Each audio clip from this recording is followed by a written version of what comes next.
Hello guys, welcome to MotorBeam। कैसे हो आप लोग? लास्ट टाइम मैंने कंपैरिजन किया था Xoom का TVS Jupiter के साथ, लेकिन शायद से आपको इतना ज़्यादा मज़ा नहीं आया क्योंकि डिज़ाइन में काफ़ी अलग हो जाती है। लेकिन आज के वीडियो में मैं TVS की NTroq लेके आया जो आपने सामने से पूछा था, और साथ ही साथ इसको कंपेयर करेंगे और मैं बताऊँगा कौन सी लेनी चाहिए।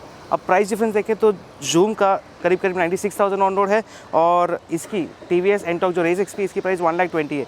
25,000 का डिफरेंस, कौन सी लेनी चाहिए? Which one should you actually buy? Let's C.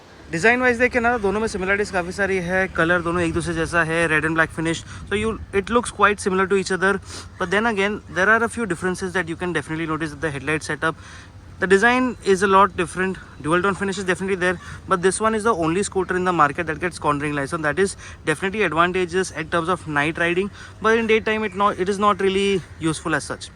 However, if you look at the design, I find the NTroq to be a little more bulkier overall. As you can see, there's a lot more bulk going around the body lines, and the lines are quite flowing. However, on the Xoom, everything is a little thoda sharp, edges है थोड़ा सा यहाँ पे. If you notice this also, so edginess and sharpness is definitely there. And for a 100cc, 110cc scooter, it does look a little bit lightweight too. As you come a little bit behind, you can see that there is storage pockets right over here, so you can put a 1 liter bottle, actually 2 1 liter bottles, and there's a charging place right here. There's a USB that is missing on the NTroq because you don't get anything right over here. There's no frunk as such, and this place is completely empty, but then there's good enough space for anyone to move around. Seat height is almost the same in both the scooters, but the seat is a little bit wider and a little bit longer on the NTroq, plus you get proper grab rails, but external fuel filler cap here over here. On the Xoom, the fuel filling is right inside, and that is about it. If you look at the tail design also, how did I admit this is the grab rail. The body design has an integrated grab rail. If you look at the tail design, there's also an X here, and overall both the scooters have an appeal that is like very different. Here I can say it's a triple tone finish, red, silver, black. Here it is red and black. The meter of both the scooters, and the first thing that you'll see on the Xoom is that it gets a very good digital cluster, but very limited amount of information. It says hello my hero right over here. It shows the time, it's a trip meter, the average mileage, that is the live mileage that's going around, speedometer and the odometer, and that's about it. इसमें कुछ और Jazzy ऐसा कुछ extra नहीं मिलता, but that is fine. Here you get an I3S button, there's a starter button, it's the pass light switch, indicator button, and that is the horn, which is quite a lot thin. I3S system is not there, or a start stop system is missing on the NTroq.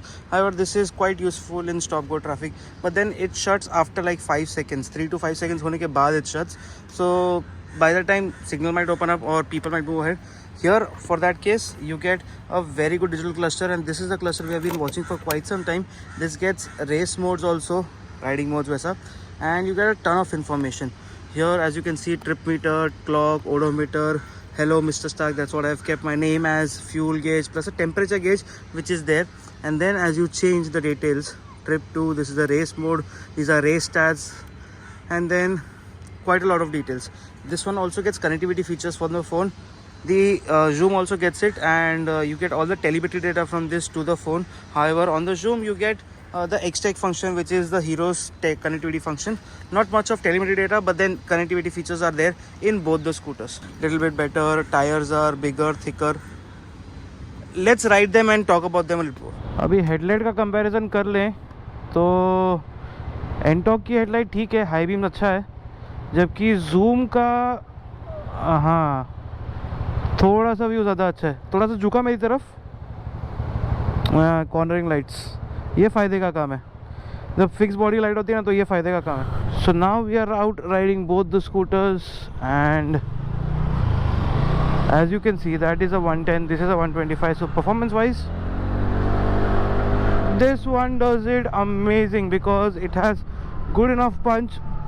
It gets a 125cc motor, and because this is a race XP variant, it gets over 10 bhp of power. मतलब खतरनाक है full push.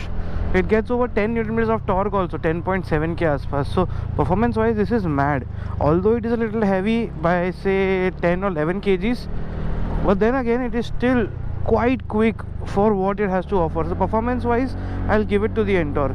But comparing the suspension also, suspension setup on the NTroq is a little softer, plus the rear one is adjustable, sorry, वो हो जाता थोड़ा सा, and the same on the Xoom is not adjustable. So suspension wise, comfort wise, if you see, NTroq has it a little bit better, but then again there is a price to pay. If you want to get this variant, it is almost 1,20,000 rupees on road, and that one is one like less than one. It is 96 for the top end. This one also gets like 2 riding modes, as you can see as of now.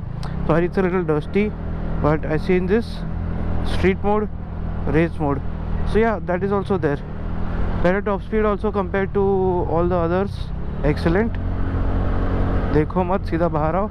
Better top speed also compared to the Xoom. So yeah, a better engine and more comfortable. Plus thicker tires help you lean also very nicely. So I have put the stand down. नीचे कर दिया है, लेकिन फिर भी cut नहीं हुआ engine. उसका करो. So that is the side stand cut off. Here you get a kill switch, but no start stop system here. Now as we are riding the Xoom, the audio is a little different as the lapel had disturbance. Sorry for that. However, the first thing that I noticed is the handlebar is very close to the rider, like literally it is so close, and hence it is very easy, very easy to flick around. The suspension at the rear is a bit too hard for solo, plus it is not adjustable here. The brakes are good, but the bite is not as strong as you expect from it. And looking at the meter and the size of it, it is still visible in very bright daylight. But then again, this is a good scooter to ride in the city and makes a lot of sense if you don't want to spend too much in a sporty looking scooter. You know what, there's too much traffic around here. Let's complete the verdict right away. So at the end of the day, NTroq had created its market for looking for a sporty scooter, and right now Xoom is there to take a piece of that pie.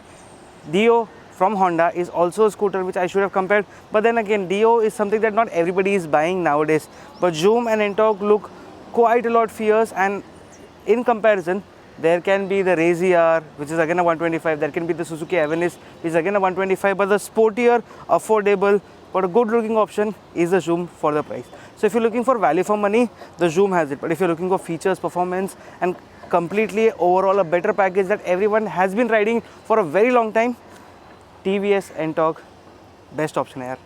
Thank you so much for watching. मिलता हूँ. Bye bye.